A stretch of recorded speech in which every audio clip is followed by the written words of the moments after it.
Les salopards, on était bien ensemble. Avant était doux, j'ai envie de dire. Une aventure collective débutée au fait de la gloire du zouglou. Les salopards ont été regardés comme la plus belle promesse du genre musical, émanation d'une jeunesse urbaine contestataire. Succès collectif, succès individuel aussi, célébrité, rivalité interne, envie d'un succès plus personnel certainement, envie d'un destin solitaire, je te regarde Soumbil, et patatras, les salopards disloqués. Des décennies joliment marquées par les tubes de Soumbil, plus tard, vous revoilà, ensemble, réunifiés, retour vers le futur les salopards. Voici votre confessionnal. Au début de l'aventure, est-ce que vous pensiez être inséparables? Oui. Vous étiez soudés? Bien sûr. Qu'est-ce qui vous est resté comme absolument inoubliable de la première vie des salopards? Qu'est-ce que vous gardez comme très bon souvenir? Les moments difficiles. Ouais, l'amitié et puis... Les moments les plus difficiles. Les moments les plus difficiles et le jour, tout récent, on a accepté de produire le premier album. Ah, quand même. Ouais. Parce que là, du coup, on parle de souvenirs inoubliables. Vous parlez tout de suite de moments difficiles. Mais vous avez partagé des instants très forts, tous les 4 ensemble. Ouais. Ces moments difficiles, vous pouvez nous en parler réellement, concrètement? Que s'est-il passé? Qui s'est levé puis il a dit, bon, je m'en vais? Bloco, c'est toi, je sens. Pour dire, je m'en vais. Ouais. Parti où? Partir du groupe? Ah non. Qui était réellement à la base de la séparation du groupe? Non, en fait, ce n'est pas... C'est arrivé, comme je l'ai dit tout à l'heure, on était un peu jeunes et euphoriques. Et le succès avait pris vraiment le dessus. C'était un gros succès qu'on ne pouvait pas gérer. Alors donc, il y avait des personnes à l'extérieur qui essayaient de prendre Soumbil parmi nous, Bloco ici, par là. Donc c'est Soum qui est parti? Non, Soum n'est pas parti. Et après, le groupe, en fait, il y a eu des malentendus par rapport au producteur qui voulait récupérer un membre du groupe pour lui faire une carrière solo. Et c'est comme ça les petites disputes entre nous. Et puis bon, ben, on a cédé. Vous vous êtes mis d'accord sur vos désaccords? Ouais. Maintenant, oui. Ça, ouais.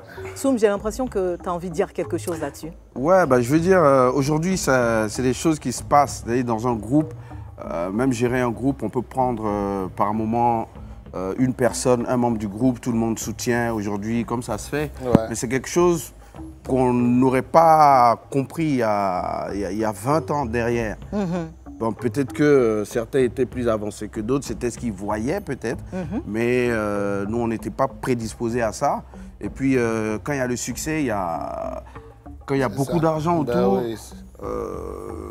pour 4 garçons qui avaient juste envie de faire de la musique, quand les mécènes arrivent et qu'on met de l'argent sur Il y en avait qui étaient plus gourmands que d'autres? Non, c'est même pas forcément ça, mais la gestion même de ce patrimoine-là, c'est pas toujours évident.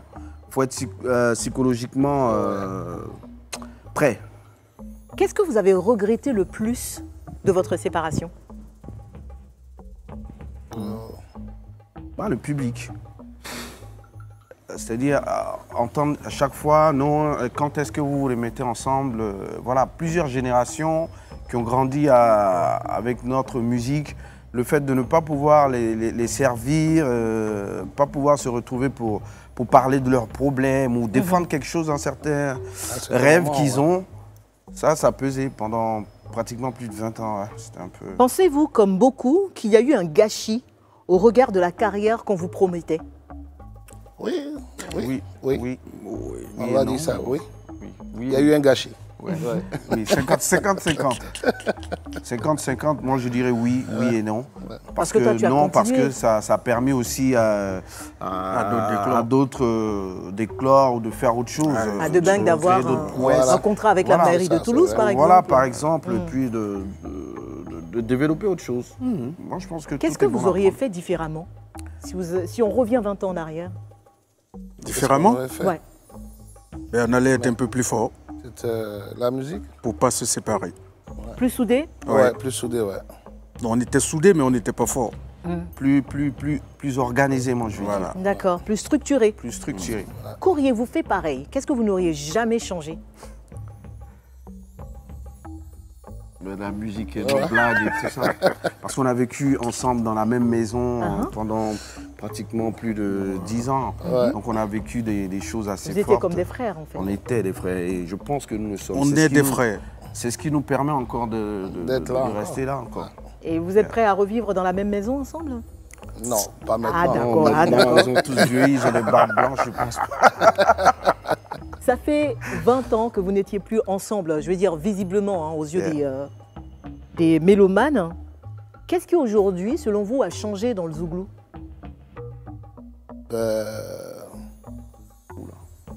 Pour nous, pour moi, je vais dire pour nous, c'est les dénonciations.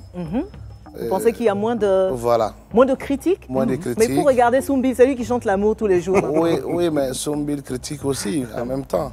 C'est vrai. Ouais, mais il continue. La jeune génération, beaucoup font autre chose. C'est vrai que bon, le Zouglou, je vais dire mélodiquement, musicalement, les choses avancent. C'est vrai, il faut avancer dans le temps.